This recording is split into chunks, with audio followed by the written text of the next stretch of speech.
Hi, Thomas Brinsko here, publisher of BIC Magazine at bicmagazine.com. Last week, the Department of Energy announced in a statement that the United States is going to buy 3 million barrels of U.S.-produced crude for delivery in April.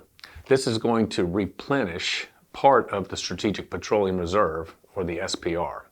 President Joe Biden's administration sold a record 180 million barrels from the SPR back in 22 to help fight oil prices after Russia's invasion of Ukraine, which happened to be during the midterm elections, and he wanted those prices lower. Now, the chartered purpose of the Strategic Petroleum Reserve is to provide critical energy for our country in the event of an emergency. My position at the time Biden was selling the crude from the SPR is on the record.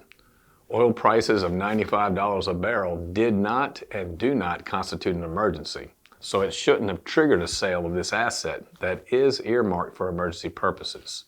Now the United States, in refilling this thing, is going to buy another 3 million barrels at about 75 bucks a barrel, which is nearly $20 a barrel less than we sold the oil for that it's replacing.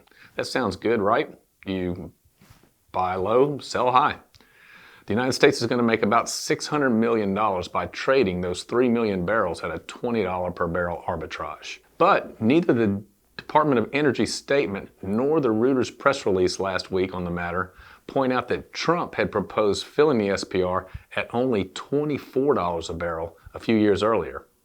Trump had said at the time, quote, "We're going to fill it right up to the top, saving American taxpayer billions and billions of dollars, helping our oil industry," unquote. He wasn't allowed to do it, though. The Trump administration's plan to top off the Strategic Petroleum Reserve ran into a blockade back in March of 2020 when lawmakers excluded funding for the oil purchases.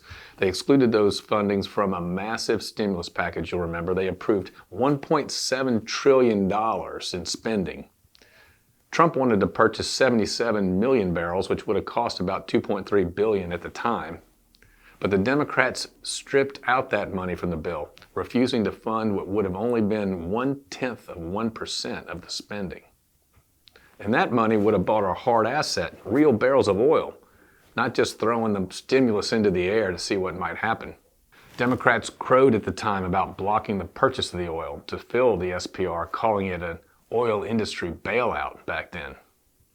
Today, Joe Biden is paying 3 times as much on a per barrel basis to begin to refill the reserve. And they're only beginning to refill it. Where are the Dems now calling it a bailout? Of course they're not. As I said, the Biden administration sold 180 million barrels from the SPR in 2022. And because they know we need this critical asset for our country, they are slowly trying to refill it, which is a good thing. The administration has already repurchased about 14 million barrels. The additional 3 million barrels will bring our total buybacks to about 1/10 of what was depleted by this administration. 90% to go, and we'll already be back to a level when Trump suggested we fill it to the top. And imagine the money we could have saved by operating the government more like a business, as Trump wanted to do. But I guess why run the government like a business when you own the press that prints the money? Please visit bicmagazine.com for current energy news and give us a follow on LinkedIn and Twitter when you have a chance. Thanks.